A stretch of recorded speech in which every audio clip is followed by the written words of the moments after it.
40. 39. Number 1. 39. 38. 37. 36. 35. 34. 33. 32. 31. 30. 29. 28. 27. 26. Oh, they deleted the videos. Okay, well. 40. 39. Number 1. 39. 38. 37. 36. 35. 34. 33. 32. 31. 30. 29. 28. 27. 26. 25. 24. 23. 21. 20. 19. 18. 17. 16. 15. 14. 13. 12. 11. 10. 9. 8. 7. 6. 5. 4. 3.5. 3. 2. 1. Hey, Rocky, you want to see me pull a show out of my hat? Nothing up my sleeve. Presto.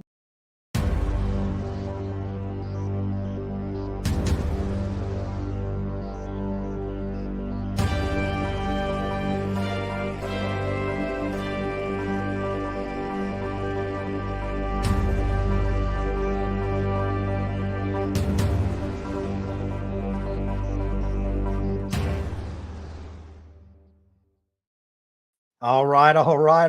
Hey, Mouthwash fans, welcome to the Mouthwash Talk Show, a minty fresh take on politics. And many have told me that I am a breath of fresh air in the Republican Party. Not so much today. I've had a lady at the early voting call me a racist piece of, we don't cuss on this show, but that's what she called me. And I think that I actually got 5 votes from the people behind her because she was so nasty. So it's out the window. Civility is out the window. As you saw there, Mark Small Talk has been canceled, not by my doing, but Mark has decided that I am a maggot Republican and that he doesn't want to have anything to do with me, and that I'm love Micah Beck. I don't know what it is, but he told me he was a snake, and now when he bites me, don't be surprised. But anyway, I don't know what that was. We bend over backwards on this show so that people can have their opinion, and we respect their opinion, and we let them say what they say. So there we go. And so, that's what we got. So we're going to talk about that a little bit tonight. I know that our panel is going to be surprised, and I think that some people will be cheering for him to leave, and other people will miss that. I know I'll miss it, even though he threw me under the bus. I didn't even, the tires got me and all that. It's okay. It's what it is. Everybody's entitled to their opinion. I'm not going to lose any sleep over it. Also, we got another clip. We got a couple clips. So Andre Carson, he tried to do a virtual town hall live on Facebook last week. Well, I'm going to tease you with that because we got a nice little video montage up here that he thought he got deleted, but old dad here, he got on the StreamYard here and did a live commentary of what was going on. So they might have deleted it from their page, but we have exclusive video right here on the Mouthwash Talk Show, a Minty Fresh take on politics. I see the whole crew back there. And on top of that, we got a great guest, Josh Cummins. Now, if you could have seen our show 2 weeks ago, you would have seen Josh, but apparently Facebook decided they were going to block all of my live streams on everything. So we did a great hour and 10-minute show that nobody saw, and it didn't get recorded. So guess what? We got Josh back on this week, and after practicing last show, this should be a very excellent show. So I'm eager to hear his opinions on some of this stuff. And come on, folks, just everybody take a breath. In through the mouth, in through the nose, out through the mouth. It's going to be okay. It doesn't matter who's going to be president. Doesn't matter if I win or lose my election. You know what? Life's going to go on the next day. So that's what we have here. So I would love to play small talk. I'd love to play that, and we could go into the show with that, but we don't have it. So I'm sorry, we don't have it. But what I can do is I can bring Josh Cummins on, and we can get this show started. So if you got comments in the comments, I'm sure we'll be putting them on there. We got tie-dye digital. Come on, man. I know who it is. You can't trick me. I know who it is. So let's bring on Josh here. Josh. How are you doing this evening, my friend? Ooh, we got some serious. Hey, can you hear that? We got a big crowd. They never turn the cameras around. They're fake news. But we love John Schmitz. He's a great candidate. He's going to take Andre Carson down like a bad habit. Now I wonder minty fresh. I wonder why Mark thinks I'm a MAGA Republican. Thanks for that introduction. That's what that helps. That I just figured I'd add to puts the wood on the fire. Thank you very much. And I voted early today. So did you vote? Oh, yeah. Yep. Oh, yeah. You could vote for me. You're the same as me, about a smidgen into the district. So I'm not going to ask you who you vote for. It's personal. It's personal. Well, I mean, I know. This particular vote is pretty obvious. I voted for you. I'm not even going to sweep that under the rug. I voted for you. It was interesting. I was literally called a racist and more than once, and a piece of, triggered angrily. I'm like, man, there's a lot of marketing going on there. That's creating this division. And I think it could go on both sides. I think we could agree on that, but it seems like it's a little steeper on one side than the other one. So well, I would say this real quick. I also voted for one other candidate that we officially endorsed on my show, Yvonne Metcalf, District 89. Oh, she's been getting some hate mail. Yeah. Well, as a matter of fact, Mr. Mitch Gore, I'm gonna call him out right here. I want to have a discussion with Mr. Mitch Gore, because that man decided to use my podcast as his quote fact checking to back up all his claims about Yvonne, which now, if you actually watch the podcast in its entirety, you'll actually find out that none of what he says is true. Yeah. But hey, Josh, I know where he lives. I got a sign in the yard across the street from him, but it's got a Mitch Gore. So his neighbors like him out there, but I don't want to, find out where he lives or nothing. I just like to have a good talk with him. And I saw those mailers, and it was, I know Yvonne. I don't think she's got a mean bone in her body. Not a single mean bone in her body. It's like I said, got a heart through the nose, out through the mouth, it's like drinking a shot of bad whiskey, in through the nose, out through the mouth. We gotta relax a little bit here. It's crazy. Well, hey, Josh, we got a whole panel back there ready to chop this up. Tell everybody about your show and what you do and all that, and we'll get this fiasco started. Well, certainly. Well, we have many shows, because Revolver Broadcasting, as you can see in my title there, is the overarching company. I own the company with a couple of my friends here, and I'm the CEO, and I host the flagship show, Faith, Family, and Politics. Now, Faith, Family, and Politics, just like the title, we talk about those particular subjects, half an hour each. As you know, John, you've been on. It was great to have you. Can't wait to have you back. That first half hour is all about faith. It's usually like a pseudo sermon, but everybody gets to kind of jump in and have a little bit of a conversation. We have the family portion in the second half hour, where we open it up to the crew and kind of try to relate whatever's going on in our lives to the message if we can, but let the conversation flow organically until we get into that last half hour, where we talk about politics. We usually pick three subjects, three articles particularly. So we have, things that we're building on, that we're referencing back to, so we can say, okay, when you fact check us, we're going to fact check based on the articles that we pulled and found on the internet. So we go through and we talk about those for that last half hour. We always go over. So yeah, we had a good time the other night, and I loved your crew. They're just all genuine. They're doing it labor of love, because as you know, these podcasters, boy, they really pay a lot of money, don't they? It's like in your case, so you need some sponsors, because I know that you're dedicated. You do a bunch of shows. You got a studio. You're like all in on this thing. So if there's anybody out there that wants to throw down some advertising, you got a pretty good following on your YouTube. You've built this audience. It's time to cash in a little bit on it. So anybody out there, you want a video, you want to do some advertising. I'm sure it's not a whole lot to be on there at this stage. Get in early, folks, because this show is going to be bigger than Walt Disney. Certainly. Maybe not Walt Disney. One more thing, make sure that they're visiting our website, revolverbroadcasting.com. You can click on news chambers, so you can see all the latest in our news articles, in our devotionals that we put on there, and even assertions just for fun. And we also have a shop. So if you click on the shop tab, you'll go over and you'll see our t-shirts, hats, even fanny packs, just lots of stuff that are fun. We have the Cat Lives Matter t-shirt. That's the selling like hotcakes right now. Our hottest shirt. We have the Don't Chew on Me. It looks like the Gadsden flag, but it's got a dog and a cat on there. We have the Mutts for Trump t-shirt. We also have the Trumpomania, where it's Donald Trump's head on Hulk Hogan's body, and we have the fight Donald Trump fight t-shirt, where his fist is in the air, right after the assassination attempt, and it says "fight" with the American flag built into the word "fight." It's really cool. It's cool. Well, we need people to go there. Josh, do the favor, go back when we get done here and plug that into the feed there about the time you're talking about it. If I was a really good producer, I would have had that all ready for you. But I literally, you saw me scrambling before this thing with all the chaos that's going on, and there's this little election thing going on. So it's crazy. I was out planting signs in the dark and all that stuff. It's fun. I know that all of the folks down here that pretty much in our panel have run for office, so they understand the pain. But I have missed the show. Last week me and Tiffany were rubbing elbows with the rich and famous people up in Hamilton County. What we were up there rubbing elbows and all that. But I want to go ahead and bring on the panel. But I'm going to play a little bit of a teaser here.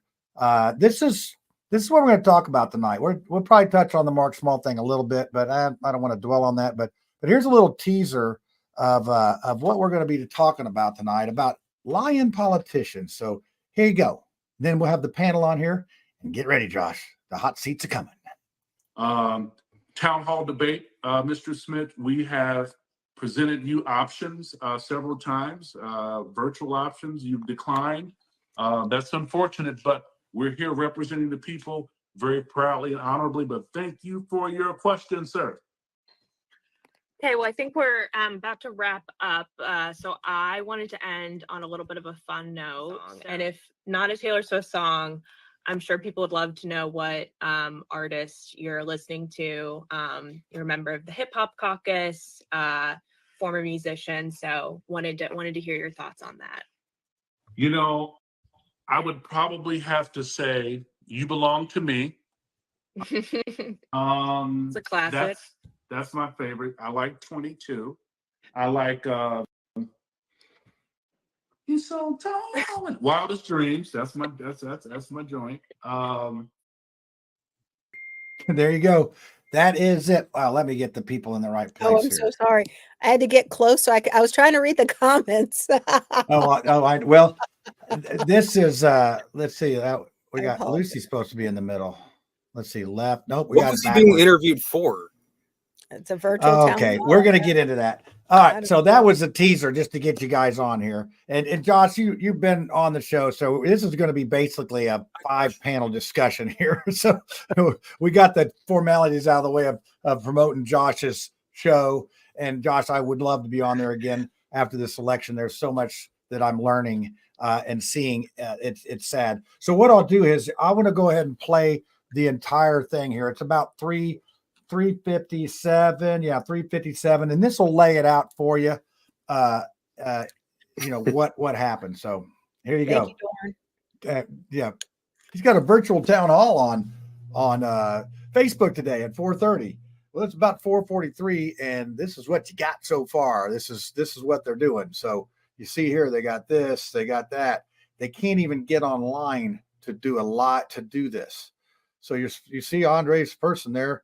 Okay, this Carolyn Ellert, she's doing a great job. It goes on for 22 seconds there and then goes off.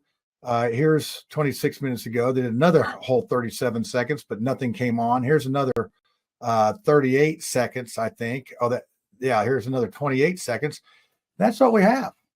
That's what we have. So I'm going to do a little live one here. So if you are in the comments or whatever, I'll answer your questions because looks like Andre can't quite get it done. Oh, they deleted the videos. Okay, well, let's see what's happened here. So it's still on mine. I'm going to refresh here and see what they've done. Yeah, look, it is all gone. So like I put on there, great job, 30-second live video. I'm not going to be too critical about online stuff because 4 years ago when I started doing it, we had all sorts of fun. There were some shows we never got online. So I get it. But at this caliber, at this level of representation, you need to have it together. I'm very concerned about this because if this is how he treats the committees he's on, I mean, it really it's unacceptable. This is embarrassing, in fact. I've not used the word embarrassing with him. Disappointed I've used with him, but this is as a constituent of District 7, the U.S. House of Representatives, 435 people in there. I wonder if the other 434 people are not able to have a Facebook Live video. It amazes me. Town hall debate, Mr. Smith, we have presented you options several times, virtual options. You've declined. That's unfortunate, but we're here representing the people very proudly and honorably. But thank you for your question, sir. Okay, well, I think we're about to wrap up. So I wanted to end on a little bit of a fun note. And if not a Taylor Swift song, I'm sure people would love to know what artist you're listening to. You're a member of the Hip Hop Caucus, former musician. So wanted to hear your thoughts on that. You know, I would probably have to say "You Belong to Me." It's a classic. That's my favorite. I like 22. I like "You're So Tall." Wildest Dreams. That's my joint.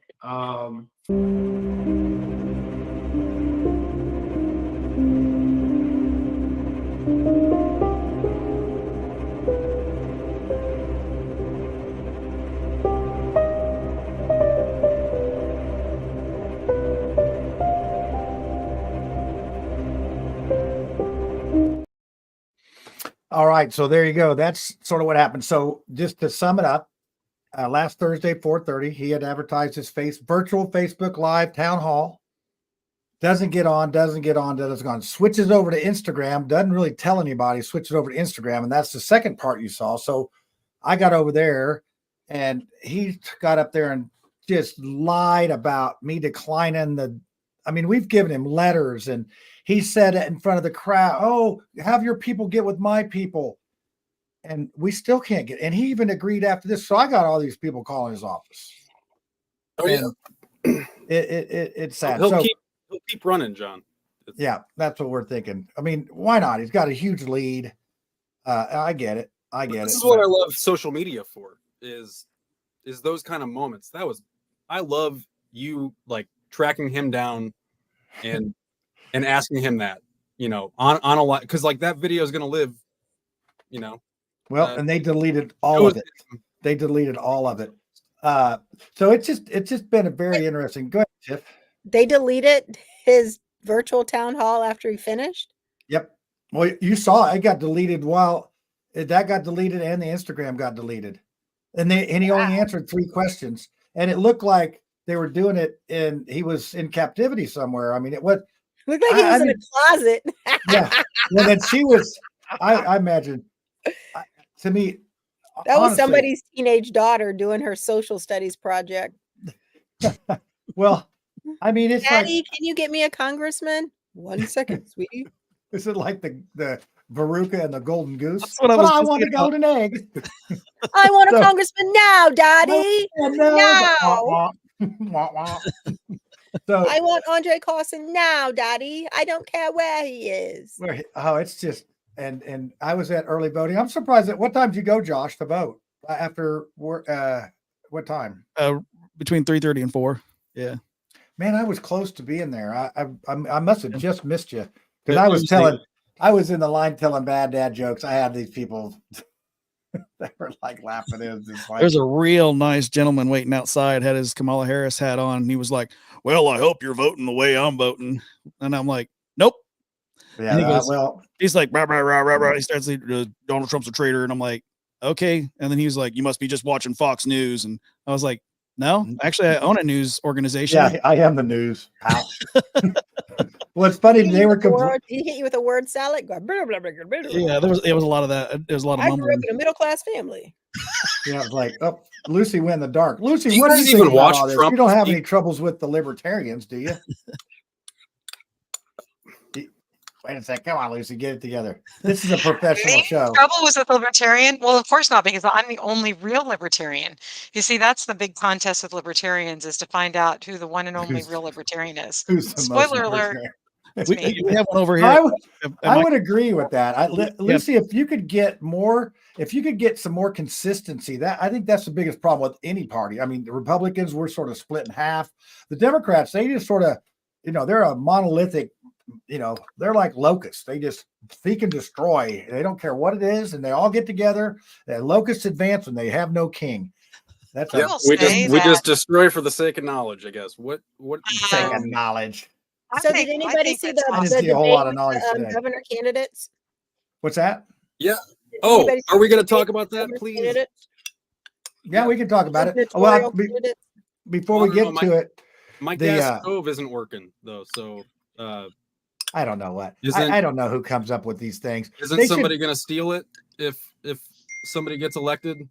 They're coming for my gas stove. I hope not, because that's the only thing we had working when the power went out from the last hurricane. Well, I'll tell you what, I watched that. I watched that debate, and she got mad because Micah called her Jezebel spirit. So get over it. Oh, those are hot T-shirts right now. Yeah, they are. People call people names all the time, and so whatever. Like I get death threats, believe it or not. So what? I just say thanks for watching. But shouldn't it be about division? Like she's not calling him names. Like she's not. Well, we don't know that. But maybe he's just she's not doing it. Name calling. But then you also had how does that you also had a meme. They put up on the screen. Oh, you're gonna take my gas stove. It's a meme. The left can't meme, so they had to whine about it. Oh no! There's a new law. It's like Republicans made a new law. What's the House passed that law. It was HE8. I don't even know the number, But they had the disclaimer on there. Somebody. No, they didn't. It took. I don't even know how long they actually didn't have. So what is the law? What is the law? If you have an AI, you cannot. If you got to put a disclaimer on there. This has been doctored. Unlike this show, which is totally natural, we have no problem. It has to have no artificial intelligence. Yeah. There's barely. I thought you talked about gas stove laws, Brad.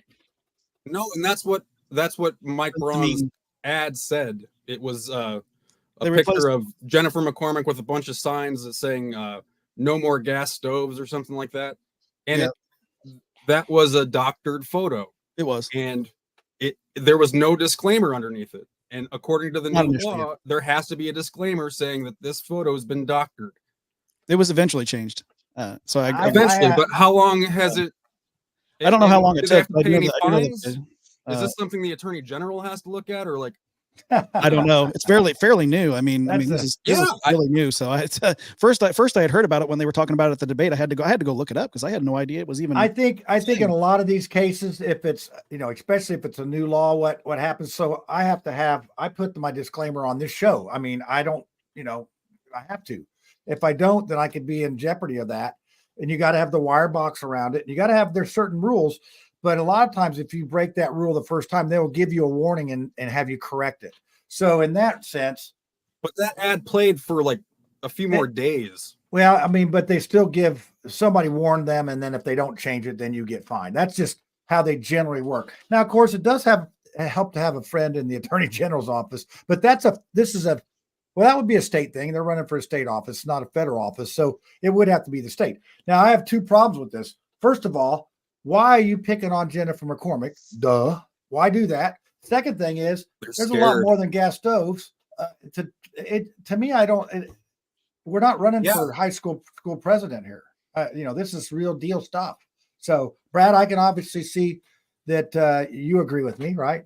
On why? I don't understand why they would attack her like that. Just and make something up almost like they had to reach for that. Too, Braun tried to. Oh, it was just kind of. I think they pulled a hamstring reaching that far. Tiffany, can you defend this Republican stance on gas stoves? I don't know. I cannot even remember what it's linked to, so I got nothing for you. Okay, you guys have short memories on a lot of things. Yeah, well, with this one, everyone. I eat so much word salad that I forget stuff.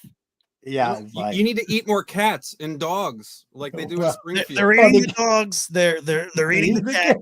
Cat kebabs are tasty. Wait, I thought he was supposed to. Wasn't Trump supposed to go visit Springfield? I don't know. He did or not. He I thought it was Got 2 out of my weeks. car today, and the neighbor's cat ran by, and I was thinking, that looks Oh, good. yeah, I don't think know if it's I don't know if it's roadkill. on the books, but I do know that he did go to North Carolina. He did go to, well, he went to Georgia first, went to North Carolina, and he went to Both of them a Tennessee. little wall. That was adorable. I bet. And went around, visited the people, gave a lot of goods, gave a lot of money, even started a GoFundMe, and that's been, it was like I don't know how many millions of dollars in like 48 hours. So it was crazy. Slick Witty makes a very important it's a what about it. You know, you can't say it's got to be, well, the other guy did it. Well, the other guy did it. I'm tired of it. I'm tired of the Well, what wait, but about which it. one are we talking about? Because like I don't know. Just pick something. It's all okay, but with the McCormick ad, like where did that come from? I have no McCormick didn't idea. strike I first. wish they would call us. Remember when That's what Jefferson I'm saying though. Shreve? Like can anyone say where McCormick struck them first? I don't know. Who or knows? is it just That that's the way voice. that they are? Like She sounds like nails on a chalkboard when she speaks. I don't understand where that voice comes from. You would think that there'd be something to modify that. I don't know. It was just awful to listen to. She could I use don't know, Pro but Logic just like all the other performers. Well, he was also wearing all white. There's something to that. I don't know what is the significance of that. Does anybody know? Is Can that the I handmaid? answer? Can I answer? Yes, you please. can. Yes, thank you. I appreciate that. I am an expert in beauty pageants, having been in 3 of them and having won one. I was Miss Indianapolis Teen in 1989, and I was a blonde, Marilyn Monroe style, double processed bleach blonde, and I wore a white dress. And the reason I wore a white dress is because my pageant consultant told me that if I were to wear a white dress, I would statistically be more likely to win. Well, being and they female. were right. And the hair and all that. Yeah, that's they say Because you were statistically. emulating what, purity? Brides are popular, I guess. The well, lamb what to about the Braun? slaughter. But can't we I- analyze Braun coming out looking like, yeah, I'm just a main street business? I was upset with his. I was upset with his performance as well. Totally, Brad. I was upset with his performance because I mean, like, if we're gonna focus on Jennifer's Yeah. wardrobe, can't we focus on the fact that like Mike didn't even he didn't wear a suit and tie. Like he treated it like it was just like He's got the blue shirt with the sleeves. It's a total shtick for him. Yeah. No, Who knows what exactly, exactly. his So net worth I was just 90 million before he went to Congress. Who knows what Really? it is now? He should be able to give me more money than that. He didn't give me no money. I'm sorry. He didn't. No, You none of the don't matter to Republicans, him. none of the party or those people have given me any You money. should be wearing white. You are the sacrificial lamb of the Republican Party. I know it. Going up Well, against Andre Carson. I mean, that you're literally the sacrificial lamb. it is. Silence of the Lamb, Oh. Clarice. It's Silence of the Lambs. I would like By some the way, feta beans with my lambs. what upset me I about have some Mike's sad performance in particular was the fact that he kept going, well, that's an easy answer. That's an easy answer. Or I can just answer that. What's so easy about it? Like these are complicated issues. Am I wrong? Yeah. Brad?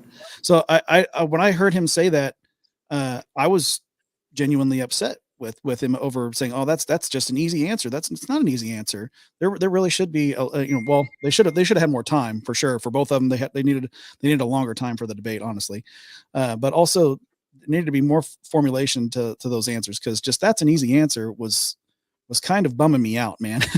I didn't care very much. He speaks like a person who expects you to vote for him. Yeah, that's how I felt too.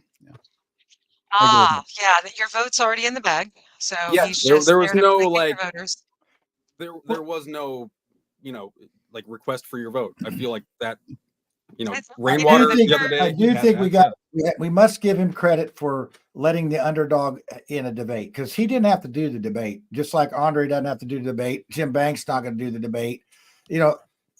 Why? What's that? A saying? If somebody calls you dumb, don't open your mouth and prove it. Yeah. I butchered that all up because You I can just remain a fool. You can shut your mouth and remain a fool, or you can open your mouth and remove all doubt. I think that was the same. I do it on the daily. Do you guys think that the polls are like incorrect when they make it so close? Yeah, I think they're incorrect. I just don't think that Polls are a funny business. They really are. Yeah, I think. How does one pay attention to the polls when it's about a national figure like Trump, but disregard it? Do you think that the presidential race are driving the polls? Oh yeah. No, I'm there just are a lot of Republicans who probably would not vote for Trump. So I don't know if that gives lift to McCormick or not. As I say, before we get into the Trump statistics, I want to say this. I will say this about Mike Braun's performance. His closing was phenomenal. That was really strong. He did finish strong. The throughout, I feel like it was yeah, kind of a wash for either candidate for the majority of the debate. But the closing argument, that's what brought it back in for Mike, because his closing statement, I'm going to say argument, closing statement was very strong, and he finished strong, and that's the most important part of any debate, right? Is this finishing strong, and I think he did that rather well. I don't know that, Josh, to be honest, just because the more people that I've ever talked to, like just in passing by, like I feel like they watch the first 15 minutes of the debate and then we'll turn it off. When I debated him in 2018, he was stiff and boring both times. And he had no ability to read the crowd. He had no ability to, with the debates that I did against him in 2018, we were up in Purdue at their Northwest campus. So we were in front of a loud crowd. And then we were at Newfields in front of a loud crowd. I engaged with the crowd. I had people laughing. I mean, people were engaged with me. I was able to create that connection with the live audience. And he wasn't. Joe Donnelly did. I got a confession to make. I voted for you, Lucy, because that's my first time to ever hear you. I'm going like, look at she is giving these boys a good old fashioned whooping. I did. It's off the floor with them, but it comes down to votes. And Brad, back to your question about, you think the presidential? No, it's these parties driving these races. We've let these parties take control of us. A party is supposed to be the mechanism in order for someone to run to get the ideas out there. Now it's the party in front of these ideas. Mike Braun, he did a fundraiser with me to get some people out and everything. A lot of people want to come see him. They don't want to come see John Schmitz yet. I said to him, because Mitch Daniels, you always hear Mitch Daniels is like a Ronald Reagan of Indiana. And I told him, I said, I think you want to make Mitch Daniels look like a kindergartner. I really think that he's got this. I want to do that. I'm just saying, this is my opinion of what I think he's wanting to do. He wants to get Indiana running like a top and a business and all these things. And he wants to secure a legacy. And I really think he thinks he can do that. He's going to go through the departments and clean them up. And the good news is, you mentioned that 90 million he has. He doesn't need the state's money. They need him. So, that's the good news. He's not tethered to the party. I know, Brad, but I'm going to give you, John, like I'll be the first guy to give him a hard time. Like, I think I talked to Tiffany about this before, or Tiffany kind of mentioned it to me at one point. Like, I'm scared at what would happen to okay, so you talked about Mike Braun eliminating certain agencies or, making cuts. Like, how is the library not going to be affected if Micah is the lieutenant governor and Mike Braun is no? Tiffany, you're rolling your eyes like I know. I'm just thinking. I don't think Beck ever wants to hear the word library board again in his entire life. I think that's the number one thing on Mike Braun and Micah's agenda is how can we get rid of the books? And that's how it's going to slide through, Tiffany. Wait a second. Hello, Mike. So, Brad Sawinski. Yeah, give him the axe. Pink slip tomorrow. Yeah. So, Josh, I have a quick question. So, I know there's an extra question on the ballot about tinkering with the state constitution to remove the superintendent role, something like that. How did you vote on that, and why? Who's this? Who? I was asking Josh. Who's asking me? Well, that's a question. Yeah, it's the very, very first question that comes up. I voted yes to remote the superintendent role, but only because I'm for school choice, so I don't want any of this bureaucracy. This is where I lean libertarian. Okay, I want school choice. I want kids to be able to choose where they go to school. If their money's coming in, it shouldn't go to the teachers union. It should go to the students, and then that money should follow the students wherever they go. And there shouldn't be a bureaucracy in their way. I say, if I want to go to school across town because I like that school better and I can get there, then why shouldn't I take that money with me as a student and go get the grades there and improve our test scores across the state when we can? If you like a school better, you should be able to go. And I don't think that a superintendent would being able to just get more power in eventuality would help anybody. Honestly. But what is the clarify, superintendent's Tiffany- line in succession to the governor? Doesn't it go through like the Secretary of State and all those other Yeah, people? but now it's appointed by the governor, so I wouldn't. I just I don't would vote to understand exclude it, to be honest. where in Like, succession And so the you wouldn't- superintendent is for the governorship of the state. But one of the things that it's like 5th or 6th down the line, isn't it? yeah, The it's- superintendent. we got It's Kate- not. Is it like- Caitlyn Jenner? Who is it? Who's the superintendent now? Caitlyn Jenner, is that the right name? I know it's Jenner. That's a school superintendent for the state. One of the things that I would caution this on. So Tiffany, what's exactly the question? Is it should we retain a school superintendent, statewide school superintendent? Is that what's the actual question? I'm not sure if I gathered it. What it is. I'm gonna have to find it in a text message. Forgive me. Okay, well that's okay. I'll do some commentary while you look that up. So That's what I'm I'm gonna running do. for a federal Excuse office. me So we while have I look this up. but that's right. Now, I you love you from so a much. federal standpoint, you hear a lot of people say we want to get rid of the federal education board. I shall Go ahead. read it now. Okay. Yes. Yes. Public yes. question, vote for only one. Shall the Constitution of the State of Indiana be amended to remove the state superintendent of public instruction from the list of office holders who shall discharge the powers and duties of the governor if the office of the governor and lieutenant governor are both vacant?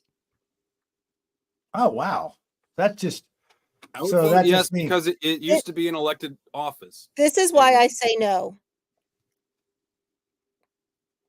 I think that we will give the opportunity for people to tinker with the Constitution of the state of Indiana and do other things. So that, We already that is- saw what happened when the Tea Party did that, because when the Tea Party did it and all your Republicans got together, we ended up with property taxes memorialized as part of the Indiana Constitution, when prior to that, it was not. So if all you Tea Party Republicans hadn't stepped up and said, oh my God, it's unconstitutional to have property taxes in Indiana, and instead of saying, yeah, so now let's get rid of them, you said, oh, well, then we must fix that. And so then you made property taxes part of the Indiana Constitution. So I agree with Tiffany. Don't do anything that tinkers with the Indiana Constitution unless there was a previous mistake. So was the superintendent of public instruction something that was added later and not part of the original Indiana Constitution? And Andrew Horning is not here, or we would know everything down to the sentence and the comma. yeah. Why I'll isn't say he here? so. He Brad, is Brad, what say you, Brad? Oh, I would vote so you guys are comfortable with if, say, Jennifer McCormick is elected governor, and she gets to appoint the superintendent, or like the Indiana superintendent of education, and then all It's of a sudden third in something line. happens in some crazy ass accident and they all die. You're fine with whoever she appointed being governor, not anybody who was elected at all. Wait. This is the list of succession: governor, lieutenant governor, speaker of the House, president pro tem, treasurer, secretary of state, auditor, and then the superintendent of public instruction. So they're typically they're the seventh person. What are we doing this for? I'm They're the I'm with you. seventh person. So my thing is that I'm fine with the Constitution. I think that if we start tinkering, other things will change. And then So we I see think sort the of most important question to ask is, what is the genealogy of the presumed superintendent? Is their uncle Al Capone? Is he going to kill all 6 people? I don't give them ideas, Lucy. Do not give them any ideas. So I would say That would be a really, really big event. Well, I would say that, we got the school superintendent for the state. And I think that, obviously taking them out of the 7th spot there is really going to make a difference. I'll probably lose sleep knowing that that's on the ballot. But I'm if we saying somebody extreme could be appointed to that position. Hey, well, it's just what it is. I think it should be elected if we're going to do that, right, Brad? And that's how it used to be, right? Elected. That is how it used to be. Yes. So, Do and we then now need a it's state? mysteriously got point. Yeah. I don't Well, think but I say there should that. be a position. So if they, That's me. I don't believe that there should be a superintendent of education. That's just me. Yeah, that is the easiest answer. Is that don't build the blueprint and you don't even have to ask the question. That's why I felt. I guess that's why I felt the way I felt about that question in particular. I think that position should be done away with. I don't think that there's a place for a superintendent of education. There's just not. Well, it didn't say, shall we abolish? Yeah, I know. darn, it didn't go far enough for Josh. Well, my thing is like, so if we get rid of the That's a really good point, though, Josh. Like, wait, I mean, I just love that you chimed in with that. Like, yeah, I get that. I get this one. To me, it seems like it's about a waste of our brain power. I'm just saying that. I just think that this is like, okay, let's vote for let's vote to make the stripe in the road. Does anybody know how long that little white stripe is in the road? Do you know, Brad? Do you know how long that stripe is in the road when you're driving? How long? How many feet? 12. Okay, how many feet, Lucy? Do you know? Well, How it many depends feet? on what kind of road. There's one answer. There's one answer. No, depends. 4. 4 feet. Tiffany, what do you say? It's Yeah, 12 3 is way feet and 10.5 inches. Okay, well, this is going to be a funny joke here. Josh, what do you think? I'm guessing 14 inches. I don't know. This is like the woman's measurement standard. Now, each of those line is Yes, it's 9 very feet, small. 9 feet long. Very, very small. Yeah, see, you've been told it's 9 feet long and you think it's 3 feet long. So I'm just saying that, it's 9 feet long. So let's say that we're going to make it 10 feet long, but we're going to put that in the Constitution. This is the magnitude of what this thing is we're looking at here. We got so many other issues. Lower our dang on property taxes. Let's get taxes more affordable. Lower the gas tax. Come on. We got That's an easy answer for Mike Braun. That's easy. That's another thing where I lean libertarian is I don't like taxes at all. I'd like to see those. Lucy, come on. You want to say Come the on, line? Lucy. Taxation is theft. Yeah, we got it. Taxation is theft. That's right. I agree with that. Actually, it's extortion, robbery. Now we're talking about business, neighborhood service here to Not to Indianapolis. mention unconstitutional to the You got that. actual United States of America, not for America. Thank you. It's Katie Thank Jenner. you. Katie Jenner. With a little u, Yes. lowercase Yeah, u. you know what I'm talking Slick about. Witty corrected I me. know It's all. Katie. I know all about that shit. Stuff. Reinhabitation, baby. Yeah, watch out. I was called that once. Sorry, that's twice I've heard that word today. And What's that? my Puritan okay, nature. so John, isn't it weird being called so you got called a racist? Like, is it weird when you're not a racist? Because like I'm not a pedophile or a pornographer pusher or anything like that, and I get called that a lot by like people like Micah and Purple for Parents. And wait, Rhonda Miller's not in Indiana anymore. I think she went to go mess up another state. Hopefully, so but you're still here, Brad. I've been called a Nazi. I've been called a Nazi. Isn't it weird? Like, no, it happens is. on every side. It's strange, and and obviously you can see it bother me. Or I wouldn't have brought it up. I just think it's. And what I think it is, I'm a big injustice. If there's injustice going on, that gets my fur up, and I don't care. That makes you get your cape out and. Yeah, that's when I start like underdogging around and stuff. Yeah, I just John Schmitz to the rescue. Yeah, I would like Dudley Do Right and stuff. Man, Schmitz happens here. Yep, it's going to happen on somebody. So, but Schmitz that's all over you. Yeah, but that's what really like beyond that. Did Mark give you any credit for like having a Cassie show? Because to be honest, let's see. I helped him set up. I gave him a platform to do his small talk. I went and I set up his shop. I set up his StreamYard. I set up everything for him, and this is. But I'm evil all of a sudden, and it just was like. And I tell you what happened. We were talking about abortion, and they were talking about. They showed that they say that there's women dying in Indiana because they can't get an abortion, and then they said that there was 23,000 people. It showed me this video. This lady talking about 23,000 people that should have been able to get an abortion, but they couldn't, so they were mentally distraught and all that. So I started looking up the numbers, and I said, "Okay, show me the receipts, show me the proof," because I already talked about this proof. You know what they showed me? A TikTok video. That now is proof of it. So I looked up the numbers on both sides. Like, oh, I know, I'm not on both sides.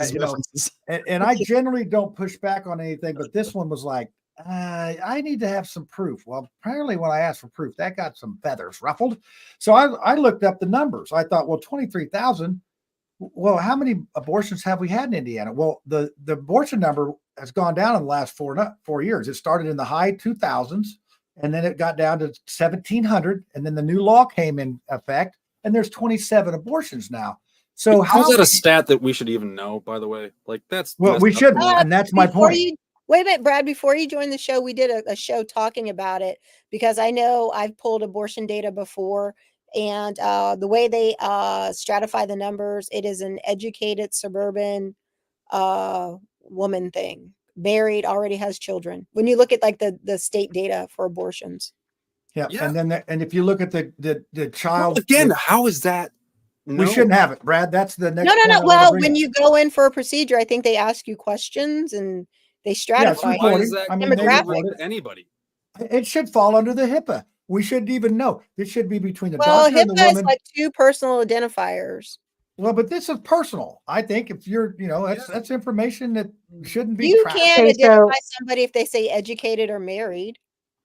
I'm just okay. talking about this is something. This is something in data analysis called tokenized, and it is no PHI, no personal health information is compiled, but they do pull that data out. It's public health statistics. Yeah, and that's what.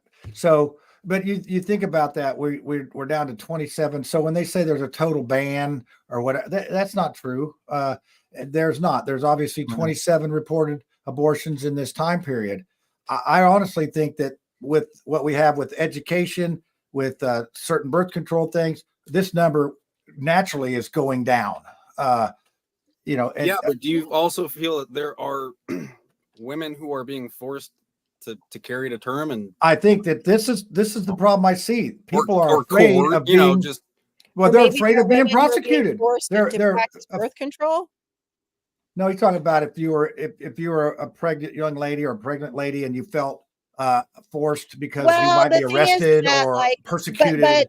But let's take a step back. It's like, okay, for the majority of people become pregnant, they're sexually active. And for most of those people who are sexually active, that's a choice because they're in a relationship or they're doing something with men.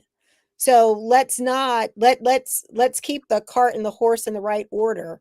So I know that there are some women who are probably raped, molested, incest, and that's in a much different category because hopefully those women are going to seek, take measures inside law enforcement and file charges and get those things handled. But for your sexually active female who's between the ages of 16 and 30, the same way abortion numbers probably went up once it became legal, you'd imagine it's going to go down as it becomes, no longer an option. And people are going to be forced to make other choices, birth control pills, condoms. They don't make the sponge anymore, but there are other things. And then you also have, your pills and things of that nature, Plan B, stuff like that. So people have to make different choices. And, part of your reproductive health is taking care of yourself, not only to prevent pregnancy, but also prevent the transmission of sexually transmitted diseases.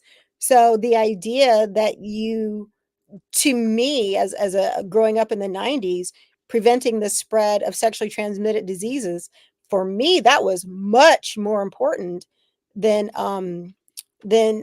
pregnancy. It's like who wants a sexually transmitted disease? In the 90s, it was AIDS. You remember like Magic Johnson in the 90s? Let's not even get into AIDS because AIDS was created by Fauci to well, you know what? They did a really great job of scaring heterosexuals on college campuses. You know what? If you actually read Inventing the AIDS Virus by Pete Duisberg, you find out it was all a joke. I'm telling you, I went to a summer science program at UNCW in 1989. And if Fauci created it, they had this video propaganda, to use Lucy words, that they showed to a room full of college sophomores, high school sophomores, about this girl who got AIDS in her freshman year of college. And it was the most life-changing. The Western blot test. Once we start talking about heterosexuals getting AIDS, to me, I don't know how it is for other people. To me, that was like, wow, They this did is that a to you on problem. purpose. It was first Well, called it GRID, worked. gay-related It worked. immunodeficiency disease, but it's not going to sell enough AZT if the only people you can go after is a small set But the of thing gay is that men. they weren't You selling got to have a bigger AZT. market for your They type. were Like we selling went this way off concept to base. college students We were about talking being about responsible with your bodies. You uh, know, that's the Let 'em thing go, that guys. exists in Let the 'em go. conversation Let 'em about go. abortion is for women to be responsible with their bodies. And if that's a bad word, being responsible and loving your body and taking and taking precautions, if those are bad words, What then if I'm a bad person. what if the birth control fails? What if they do use a condom and it still I ends have up in a I have pregnancy? great news. There are going to be What? very few teen pregnancies because if the Democrats have their way and if liberal Republicans, have their way, people call themselves Republicans and name only sort of like that Rhinos. short, small guy. They're all, they're pushing kids into sterilizing drugs. And, we won't have to worry about abortion anymore because nobody will be able to get pregnant. And the New World That and all Order the junk in will our be so food, happy. all that. And the Georgia Guidestones, There is the- another the- option. There is another option. This is my Uh-oh. big thing. So I actually have an article I wrote on my website. So if you go to revolverbroadcasting.com and you click on the news chambers, you'll actually see, if you scroll down to Right to Life, that's an article written by me, yours truly. And I talk about the life of the mother, the life of the child, and the life of the father. Because those are all, all three of those are never taken into account on these particular instances, we'll call them. But I believe that adoption is the option. So, this is a whole other life to me. So, I could pull out if I had one right here, I would pull out a chart and say, okay, here's a developmental chart. Where is it good to get rid of a life? Right? It's not a good point to get rid of that life. It's just not. So it is a whole other life. I don't know of any women that have 20 fingers and 20 toes. I've never met one in my life. So I think there is a right to life for that. So they have just as much right to life as the mother and the father. And they can go to organizations like preborn.com. They can go to life centers and they'll take care of the children anywhere between all the way up to from prenatal all the way through the first 2 years, the first 5 years of life, depending upon the mother and their situation, or the mother and father and the situation financially. So the argument that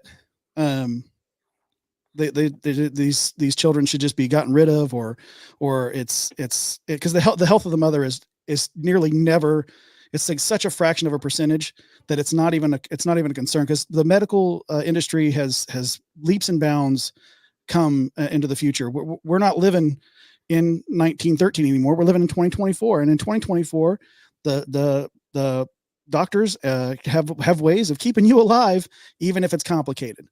And there's one thing that they talk about is the infant mortality, and the number one infant mortality is overdose, and it's like 62% of our infant mortality is from overdose of the mother, and that's a big number. And so Indiana gets to have one of our highlights is have a very high number of infant mortalities.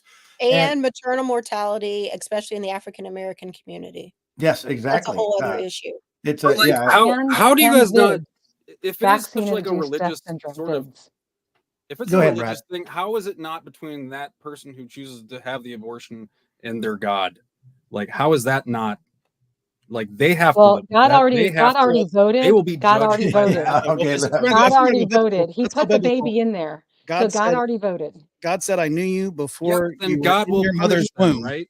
God said, I knew you before you were in your mother's womb. I know every hair on your head. So every I space. wish he would put some of them back. God will punish that person. Like, that has Every nothing to stage do development. with us. You asked me about my faith. Did you not? So if you ask me about my faith, I'm going to tell you about my faith. So what I'm saying is, the Bible says, I knew you before you were in your mother's womb. So the reason I view a life, the God of the Bible, sir, the 66 books of truth. Usually we go to the King James version or the ESV on my show. So if you want to go check out the 66 books of truth, it'll change your life. It really will. Jesus Christ is he's the way, the truth, and the life. I just saw that comment, so I just wanted to make sure I clarified.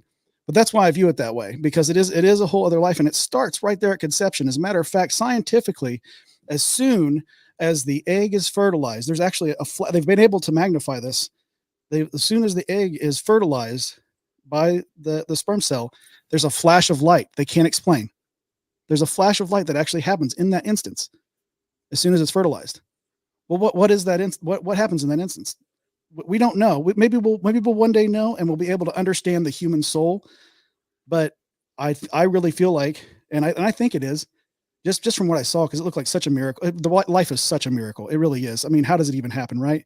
Yeah. So, that flash of light, I believe, is the soul entering the zygote, I guess is what it's called at that point in time. But anyway, it's the stage of development. It is a fertilized egg, and it is a life, and it has been endowed by its creator, per our Constitution, certain unalienable rights. One of those is being able to live. Ooh, that's what do you got to say about that, Brad? Huh? I don't think it has the knowledge of what it even is at that point. I remember it well. I was just minding my own business, and then a spark came, and I had this other. I mean, if we're talking personally, like, but again, like, neither do seniors with Alzheimer's. Like, we just get rid of them. They don't know what's going on. Any law about this though, because everybody comes from different beliefs. Like, I don't understand how we can make because that's what our Constitution says. Hey, because Dorn says this is what it says. Like United States Constitution says, but it doesn't say. But it doesn't even say like yes, as soon as you're a zygote or you know, Brad, you are conception. That's life. This is going to be controversial, but when I was pregnant with Michaela, I remember going to my prenatal exams and all that stuff, and you know, you're listening and the doctor's talking, and for me, Michaela, there was a point. It's 24 weeks. And that was when Michaela could safely live outside of me. And my goal as the host to a young parasite was to get her to 24 weeks. She stayed 42, but that was my goal. I knew that if I got her to 24 weeks, that modern medicine could do the rest for her. That was my goal as the carrier of cells. Our baby's not able to be born in labs now as well. Born in labs. You can fertilize eggs. I don't know if you can. I don't know. I if hope you can that's how they got the picture of the very nearly do it, right? You can very get them to a certain gestation period before they actually enter into a womb. True, but you can't take them to 24 weeks in a petri dish. Parasite is a really harsh word. I mean, you have to meet my daughter. You have to meet my daughter. I think that was a term of endearment. That was a term of endearment. Yeah, you have to meet Michaela. I just got back a sweatshirt that I had to beg her to return. I had to beg her to return my North Carolina sweatshirt and pay her $100. You tell me what that is. Yeah, that's. I mean, it's kind of mafia, actually. It sounds like a. No offense, several nieces and nephews. Like I have no money. I have several nieces and nephews and no money, and they still ask me for it. Yeah. But that was my goal, was to get her to 24 weeks so that she could make it on her own. And thank God that she's here with you. Really. Oh yeah, 23 years later, and $150,000 and whatnot. All right, folks. Well, this has been an interesting show. I never even got to talk about Andre Carson's body language when he said he had offered me that, and he gets uncomfortable in his chair. That's a sign. Yeah, he said thank you. He shouted thank you for the question. Yeah, right. That was weird. It was just and of course, that was all that was all set up. But I do have a suggestion going forward for this show, John. Okay. My husband is 6'3", so I think we should have tall talk with Dorn.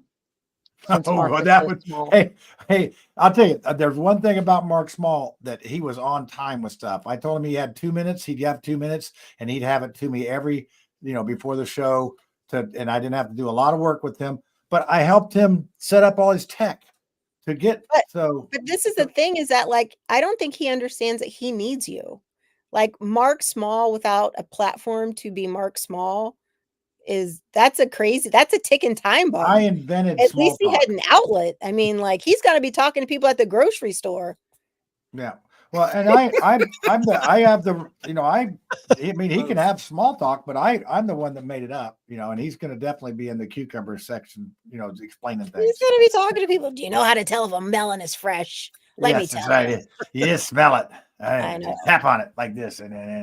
But I know, yeah, but so you, I don't you know. broke him. You broke him. He hates Micah that much. It's unhealthy. with Micah? It truly is.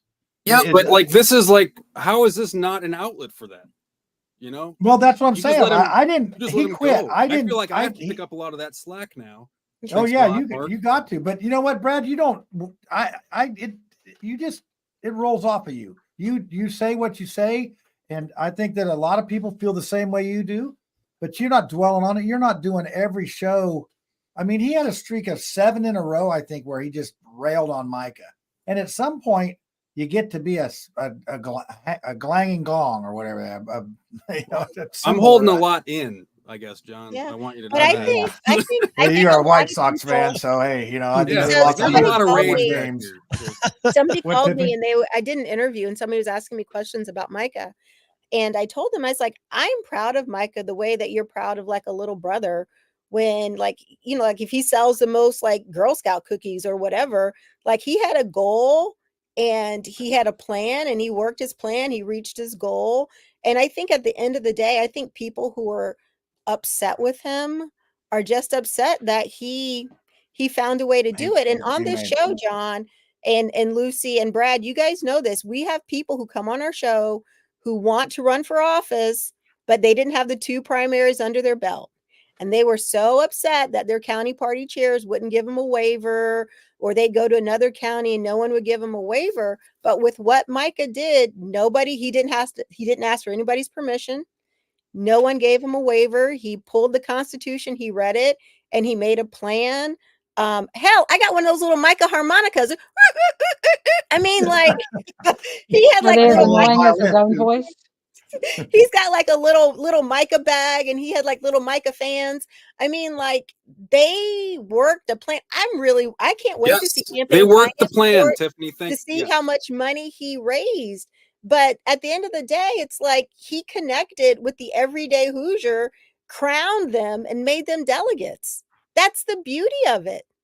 That is the beauty of it. Is that Republican everyday Party Hoosier. is just mad because he looked at the rules and he figured them out and he won.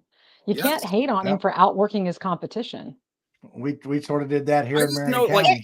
And remember, Diego everything you did it. said is Diego correct. did it last time. Diego did it what, a year, 2 years ago? Diego did the same thing, pretty But much. Tiffany, I'm not arguing with like the way that he did it. You are exactly right. He worked his butt off, like, and he read it. He figured it out. It is just, you know, his plan is dangerous for the state. What is his all. plan? Because he's going to be in charge of agriculture, tourism, Yes, because Micah is housing, and absolutely there's known for another one staying in his too. lane. Yeah, Sorry? Micah does not stay in his lane. Mike At all. Braun will keep Micah in his lane. I He's would done bet it so far with the Jezebel thing. I would bet Jezebel's spirit. I Yeah, get bet it right. Mike Braun is going to keep him in his lane. I got a question, and this is a serious question, okay? And I'm not often very serious, but if I recall, correct me if I'm wrong, Lieutenant Governor is going to be the deciding vote, just like Vice President Kamala Harris is the deciding vote. Am I not correct? No, you're correct. So you can't have this both ways. Either the VP, you know, has zero power influence because she's just the VP, a la Lieutenant Governor, or they have an inordinate amount of power because they can make this tie-breaking vote. So I would just like some consistency of thought when you guys are complaining about Kamala versus complaining about Micah, that everybody gets on the same page and decide if they have any actual power or not. I think that's a good point. I think if we had like a kind of a 59, 50, 51, 49 kind of split, you know, I don't think that there's going to be a lot of ties to be broken. I mean, correct me if I'm wrong, John. I think we're pretty heavy Republican in both houses. It's 70-30 and 15-35. Super majority. Yeah. Oh, Lucy, wait a second. I got a question for you. Uh-oh, So question. Republicans, this is a serious thing again. Uh-oh, 2 in a Republicans row. are constantly telling us that there is right to life and there is sanctity of life, and they promise that if you just elect them, that they will get, you know, rid of abortion, but they still wrote out all of these exceptions.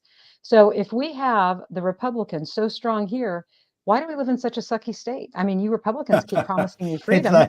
That's what happens when the That never pendulum happens. swings. Maybe know one that day when I get happened. elected Well, governor, that'll happen because I would do that. But that's just that's Yeah, how I I would too. stand. You can read my. I'll stand on that article. I wrote it myself. So if I were to ever Anyway, get there to that position, I would stand on it. But yes, now I do agree that they do step back, and but I think there's always in government, we always know that concessions are to be made because you do have.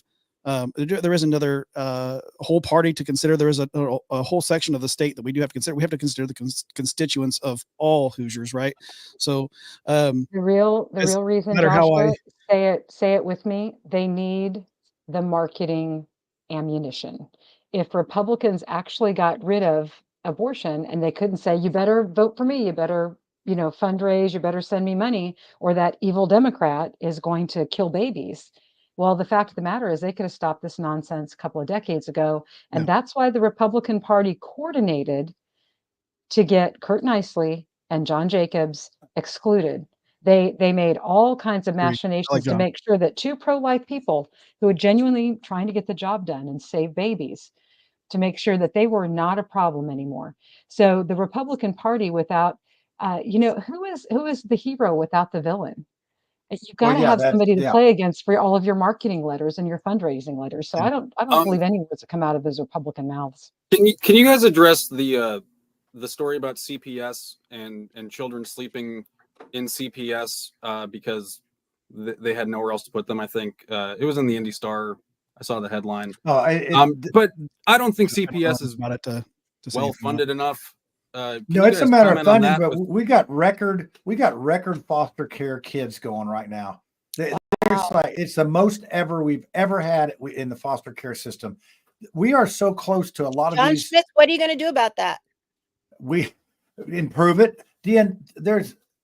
We can't take these kids from a lot of families, and the problem is that the families probably need the kids taken away, but they don't need to be taken away by the government. So this is a messy subject. It is, and the breakdown of the family is what we need to get. I'm sorry, but back. if everything's pro-life, this needs to be. I have something to say about that. An issue. I have a question. I have a question for you. Is one sin worse than the 1,000 sins of an unwanted child? Now, that's not my position. We're aware of what this is now. Like we're not blind to the CPS issue. No, but who's going to do anything? You don't see anybody elected picking up a finger to help, not federally, not to work towards making adoption less expensive. I think that would be a really good solution. Well, there is a lot of hoops in there, but we want to make sure these kids are adopted to good people. So we don't want to lower the bar so low that people can rent some kids. Not every child in foster care needs to be adopted, but I remember very, very early on when I got started in politics, somebody asked me if I was pro-life. I was like, of course I'm pro-life, but I want the Republican Party to evolve to be pro-living. And pro-living means that we're there. We're there when you're pregnant. We're there when you have a child. We're there when you're raising your child. We're there when you have daycare rates right now, Tiffany. Hey, it's competition. Yeah. But that's the thing is that like when you take a step back and you're like pro-living, I don't just care about the baby when it's in your tummy. When it's in your tummy, that should be the easiest time because it's like you're eating, you've got it right there. You don't need daycare. But being a mom, and I raised Michaela mainly by myself, it's like, it is difficult. And, that is where pro-living really makes a difference when you can be there for families and for kids and for moms.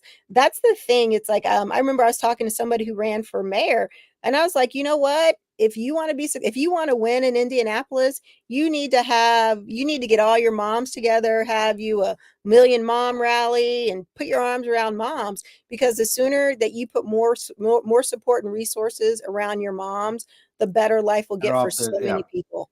Well, you hear about so many. Don't forget the fathers too. I think the fathers need to be involved in that as well. Yeah, they need. They do, but a lot of these households where you have problems, there are a lot of single parent households. I'm just saying we want to encourage it. Where those moms need support. If I'm a mom without a partner, I need something different than you who are married and your husband's just sitting on the couch playing with his toenails.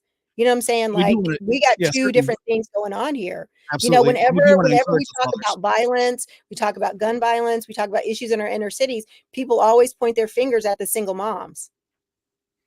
Yeah, Well, I It's just like, think where's that, statistically speaking, it does lean that direction. That's those are just hard numbers. That's just how things pan Josh, out. being a dad is And great. I'm a realist. Like, I mean, like, that's where the numbers it's like show. one of the best And parts what can of we my do? life. How So, like, can we support how those do you women? not To do it? Brad's point, do we need affordable daycare? Do some of our churches need to open up for after school programs? Do we need more Absolutely. sport leagues?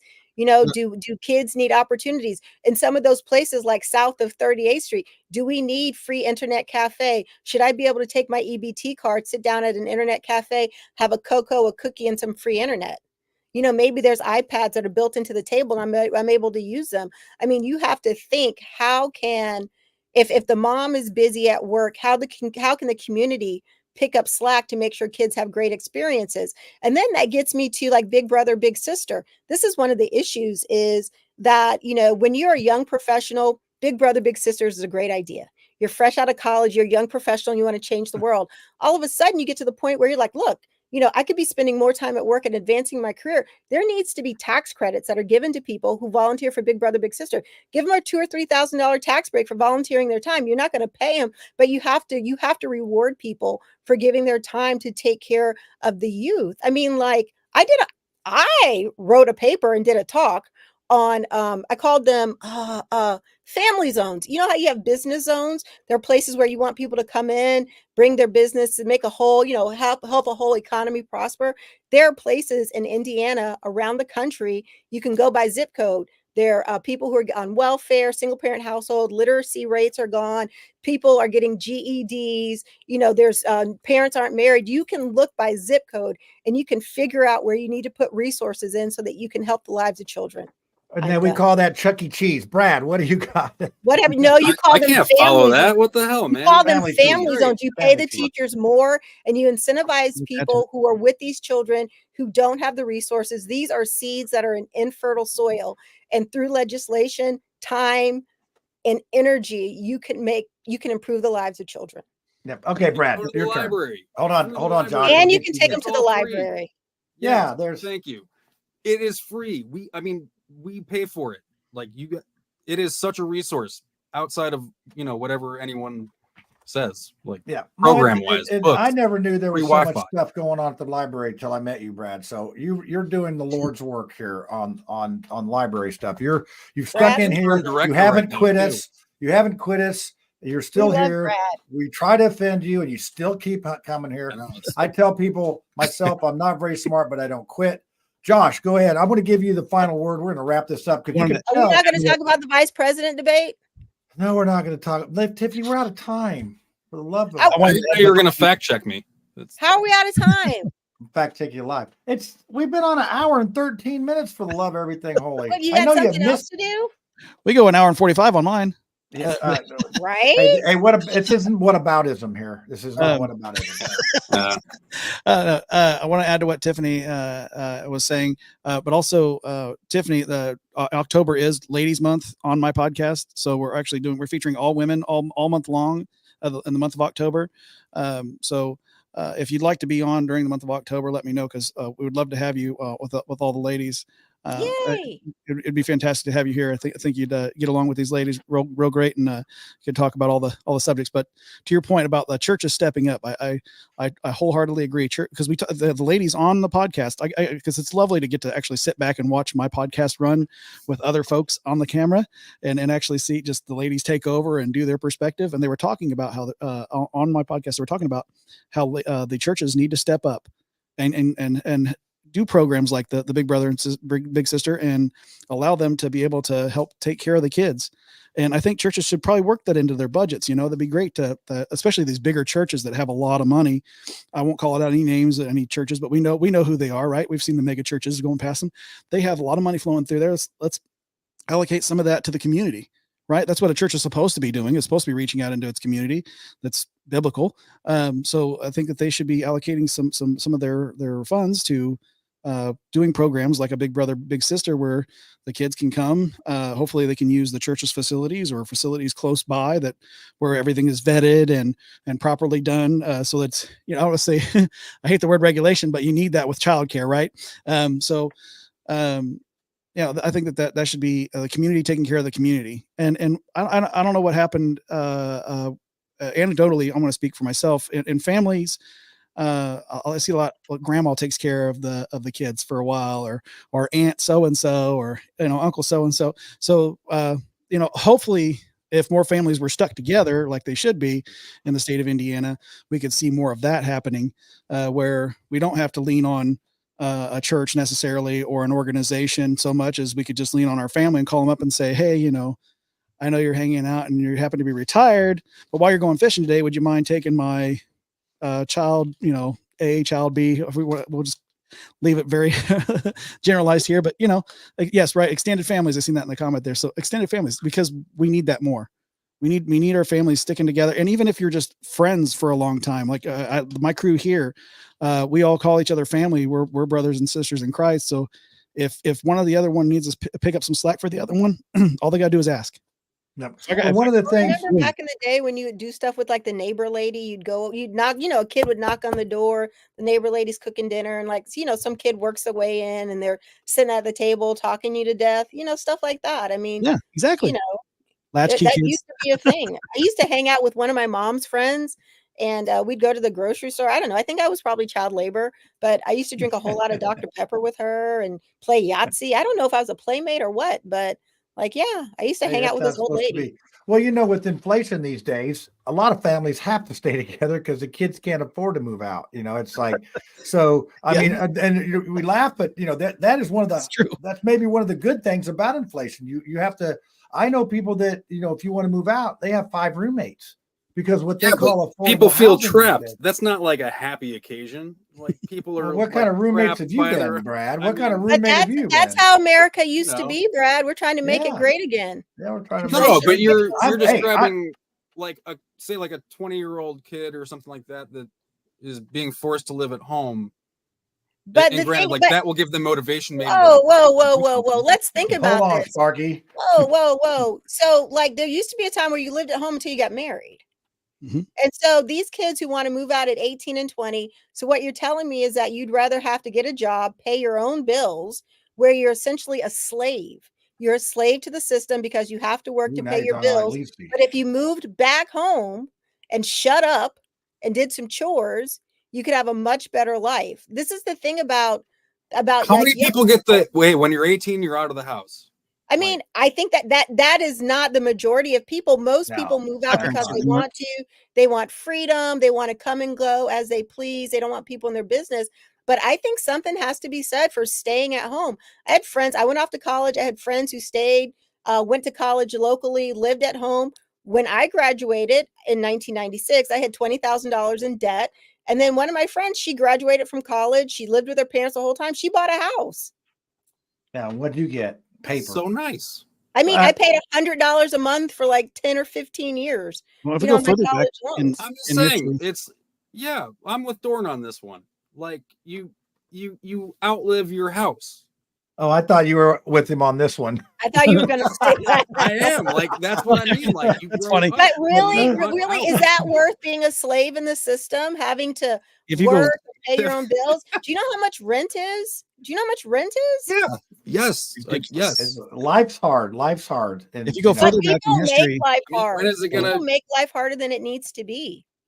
And the other good thing about inflation, John, is that eventually some people will figure out that if you don't DoorDash and if you learn how to cook, you could save a lot more money. So eventually I think people will get to the point where they're like, wow, I saw chicken at the grocery store and I didn't see any nuggets. Maybe that's not part of the chicken. And they might actually consider buying a chicken, and maybe you eat a couple pieces, you do this. Maybe you pull it apart, you put some on a salad, maybe you make some soup. So eventually, maybe we will get back to our post-depression way of cooking. Yeah, it's going to be a depression for some people. This is a failure of the public school system in conjunction with people that sell food, the restaurant industry, and big corporations that at the top own, these big publicly traded companies own Olive Garden and all those companies. It's not in their best interest for you to know how to cook. It's not in their best interest for you to know how to grow carrots.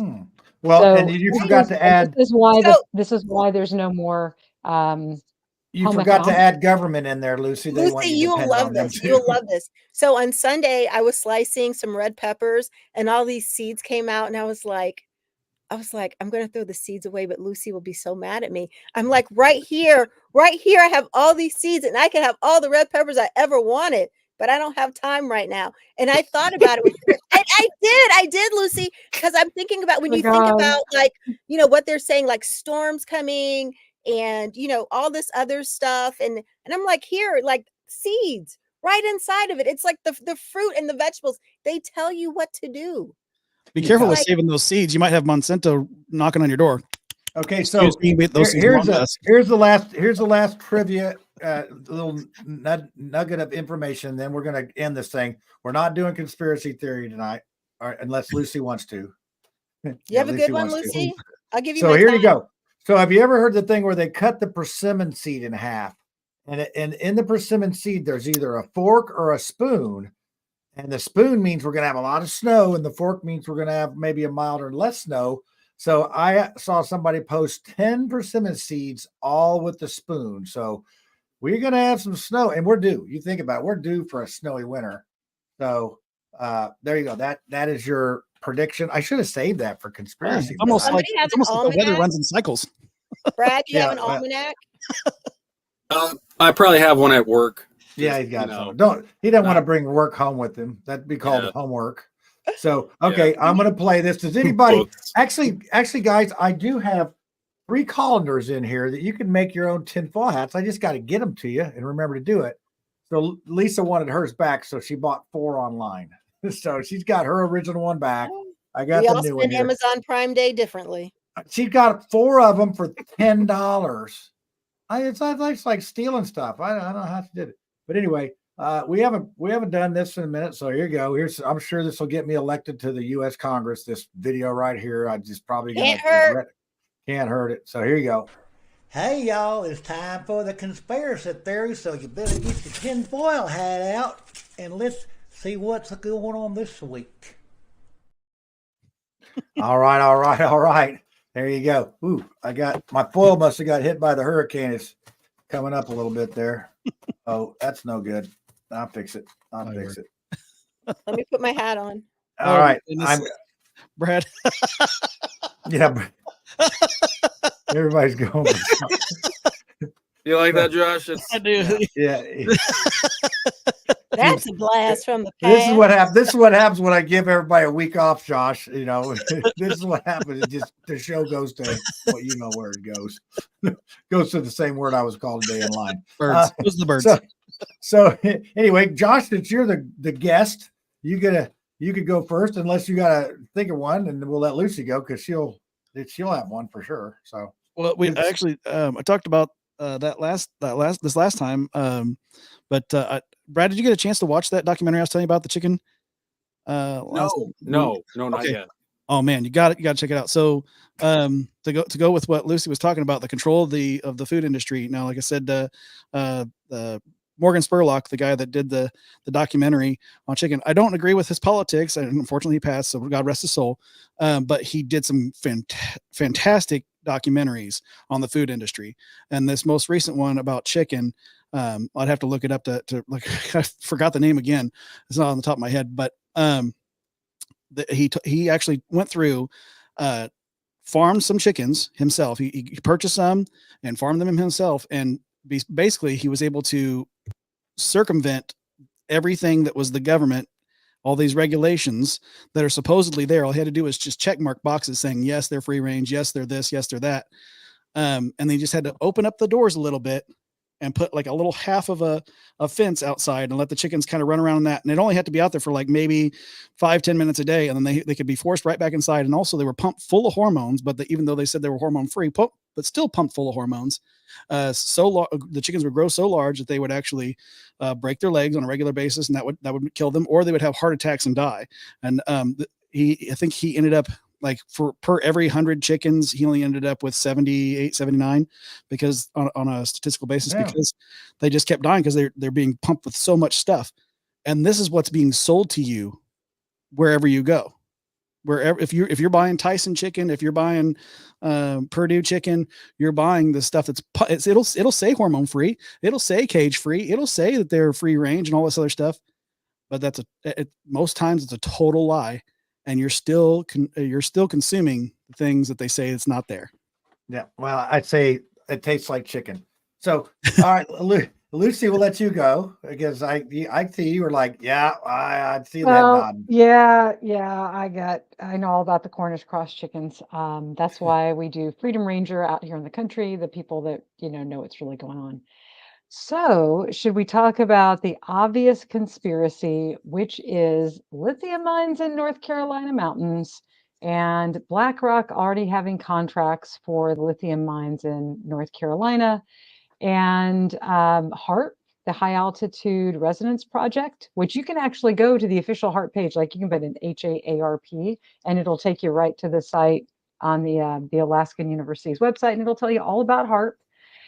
We could talk about Tesla and scalar waves, and how you can create frequencies.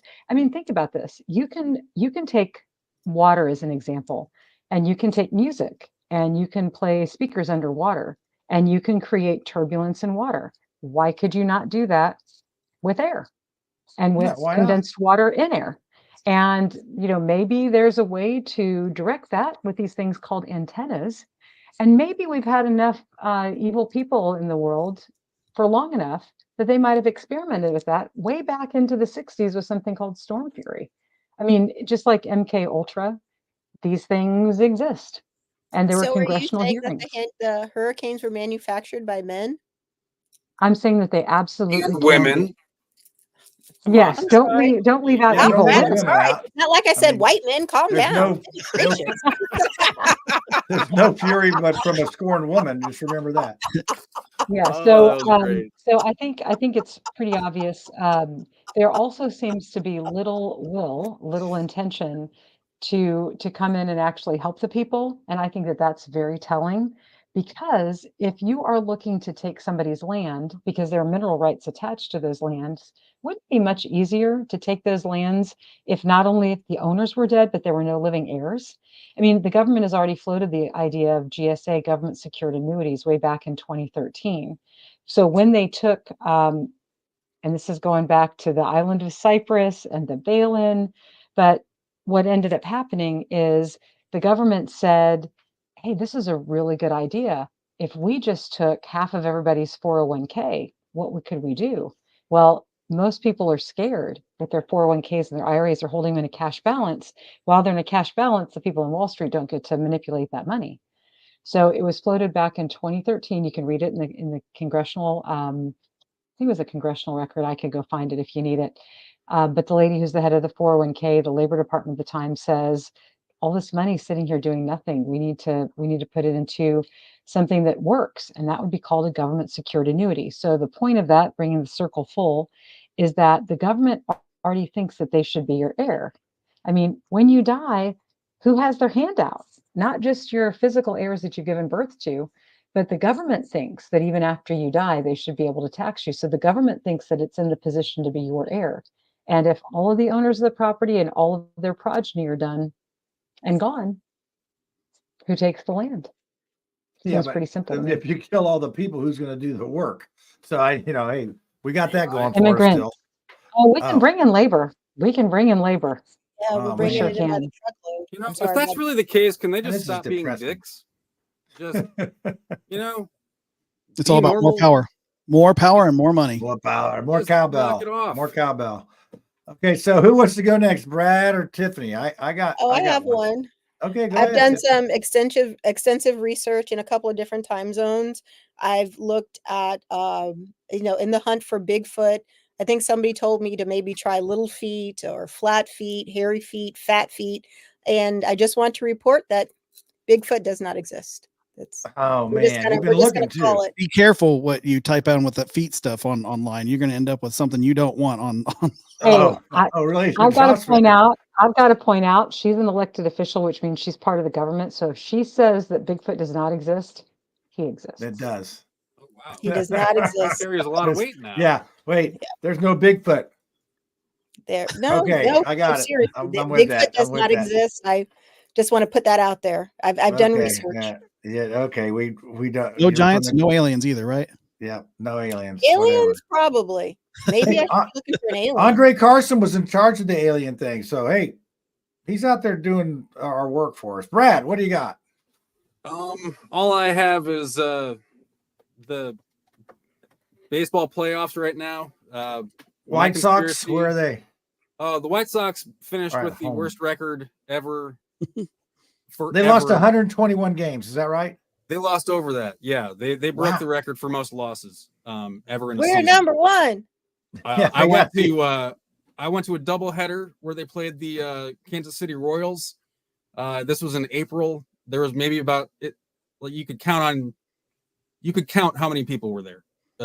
Most likely, if you put us all in a circle, we could not perform a full wave because there were not enough of us. It was more like a sprinkle. Yeah, and so, but the Kansas City Royals are in the playoffs right now, and the Detroit Tigers are in the playoffs right now, and the Cleveland Indians are in the playoffs right now. So there's 3 teams in the playoffs right now. Native Americans. I'm offended. Oh, the Commanders. Or the Guardians. Yes. Thank you. Oh, that's I had a mask on. You really can't even prove that I'm talking right now. Yeah, that's right. Nobody is. It's just all quiet. Well, the Guardians, that makes me feel safe about it. Well, and my conspiracy is that all 3 of those teams are only in the playoffs because they kicked the shit out of the White Sox all year. Like, that's not really fair. The doormat. The White Sox are the doormat that they wipe their feet on. Is that what you're saying?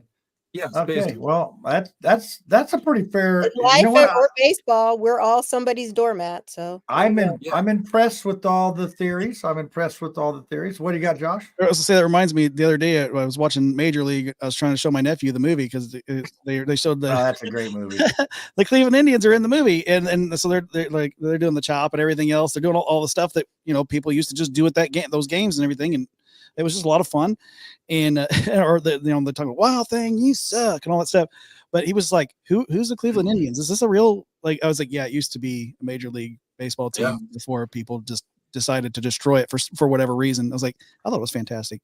Yeah, it's like I've been listening to some podcasts. Now. The plight of the Native American people in this country is horrible. Well, let's ask Dorn. Dorn's a Native American. Is he offended by the the words? I mean, Dorn, that's horrible. Put it in the comment there. First, you take the land from them, then you name it after them. That's bullshit right there. That'd be like if I took your car, John, and I was like, "Oh, do you like my John Mercedes? Why is it a John Mercedes?" He said, "Bring back the Redskins." Manifest destiny. There's John. Manifest destiny. God wanted us to have that land. It's called conquer and keep. It's the law of the land. Isn't that what we learned in middle school? I don't understand how that's a difference between all the rest of history. Conquer and keep was always the law of the land for all of history until we grew a conscience here in America, and we're like, we took stuff. It's like, well, no, you conquered and kept, because that's how all of history, like, you can't just look at it that short little lens. All of it. If you look at it all through history, conquered and keep. They were here first. Conquered and kept. No, they might have kicked somebody else. And then once they moved them west, they kept taking from them. Josh, you said we grew a conscience. My husband would like to point out that white man's guilt. White man's guilt coming right in. This is blasphemy and anger. That's some effed up stuff. Sorry. All right. I'm gonna have to. The Sioux were never defeated by the U.S. government. I'm putting my tinfoil hat on here. I'm gonna do mine, and then we're done. Okay, we're done with this fiasco. So mine's really simple. It was. Well, you could tell we missed each other for a couple weeks, and this is what that's what happens. Is like absence makes the heart grow fonder. Real people. And all that. And Josh is a great guest. He blends right in with us. That's good. But here's my conspiracy theory. It is JD Vance. He is actually a cyborg. That's it. That's the whole thing. And then I'm going to back that up with the magic 8 ball. What up until 24 weeks he was raised in a petri dish? Oh no, he was built in a factory. Well, if you watch the movie Hillbilly Elegy, that's actually a story about him as a young man. Yeah, we read that because there's a lot of Appalachian folks here in Mars Hill. So we read that before. So I'm going to back my claim up with an 8 ball prediction. I met a guy today, and he was taking his dog for a walk, And I said, that's a really cute dog. What kind of dog is that? He's like, oh, we think he's this and this. We found him wandering in the hills of Tennessee. And I said, hey, sweet baby doggy. Hey, baby doggy, come here. And that dog came running right over. So I chose to speak to him in a language that he understood. Yeah. I called him sweet baby doggy. Hey, sweet baby doggy. I was giving him some Appalachian. Yeah. You want a Mountain Dew, baby doggy? I was gonna say Glenn Close was amazing in that film. She was absolutely amazing as his grandmother. She was. She's pretty good. She's a pretty good actress. So They the put a eight lot ball of said, makeup on her. the eight ball said, let's see, something's hazy. What's it say? Oh wait, did you guys see how JD Vance is selling farmland? Farmland? He's like there was like a fund that he was a part of that invested in this company that was making it easier for foreign investors to invest in U.S. farmland. Oh, yeah, look into that one. Can you send me Conspiracy some stuff on theories that, still Brad? going, right? Brad, can you send me some stuff on that? I mean, Yeah. well, I yeah. just Where's the I'd library? like some references because I'm not for sure where to kind of start. I mean, since you brought it, Because I didn't know that he had like I had just like a hedge fund thing, or he was like investing before this. So Well, he I don't knows know. people from Yale, so that makes sense. Well, that's what I mean. Like that's why I think Trump chose him, was because he was already a celebrity. Like that was it. All right. Well, Josh, put your stuff in the comments. You can go back in the show and put your contacts in there. But Josh, I'm proud to say we actually had a show that went out on YouTube, Twitter, LinkedIn, and Facebook, and a couple pages. Can be watched at any time. Share and like. Our audience was down probably due to the fact they wanted to see Mark Small, and that we haven't been on for a minute. But we will try again next Tuesday. Unless Andre Carson wants to have a debate on Tuesday, then we won't have it. But hey, we might have it here. How about that? Lucy could be the moderator. You're gonna have to find some crazy person. You're gonna need a new Orville Redenbacher to do a video for you.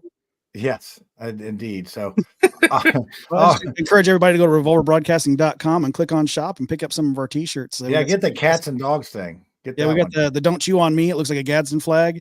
We also have the Cat Lives Matter t-shirt where the cat's pumping his fist into the air and it says Cat Lives Matter on the sign. He's got a sock hat on.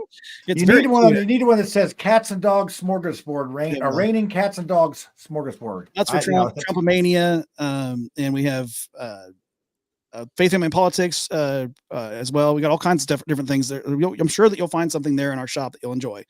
Just go over to revolverbroadcasting.com, click on shop. And also while you're on our page, you can actually, if you scroll down, you'll see all of our shows aggregated into one place. So you can see everything we offer, including the Agenda with Crystal Rosati and It Makes Sense podcast with Danny Tippett, The Laughing Libertarian. Lucy, I think you'd like that one. That's got my good friend Alan in it. And we have a few shots where we commentate on political stuff, and we have Revolver Reacts, where we react to different music videos and pop culture. And we have fun. Yeah, we did a lot of stuff on there. You check it out. You got something for everybody, I'm telling you. And we got Workout with Jesus dudes, where you get to be spiritually stronger and physically stronger. Workout with Jesus dudes. All right. Hey, Brad, he's gonna put my show on there, Black Home in Indiana. Yeah. I'm telling you, Tiffany, you need to come over to my network. We'll get you going. I got the studio right here. I could have shut this show down about 5 minutes ago. We'd have been just fine. No offense on your stuff, Josh. Everybody pay attention to that. But Black Homes and Gardens. I already done been called a racist once today. I don't need it again. Okay. So you are not a racist, John. Not even close. I need to try harder. But anyway, it doesn't bother me, right?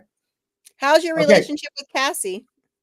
I think it's probably icy as well, because I'm still waiting on the facts of all the women dying from not getting abortions, and there ain't none. So it's like, okay. But anyway, here's the ending of the show. Hold on. I want to play this real quick for Lucy.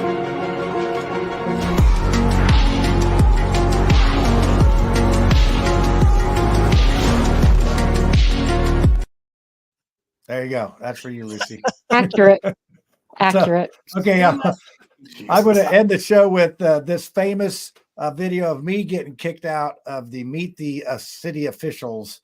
And then we'll see. Everybody stay on. This is only like 31 seconds and another 6 seconds to end the show. So here you go. I might as well round it all up with some of my fun things I run into when I'm out and about. Here you go. I'm having a conversation with Ryan Mears, and then Carla Lopez comes over to me. Hi, Carla, how you doing?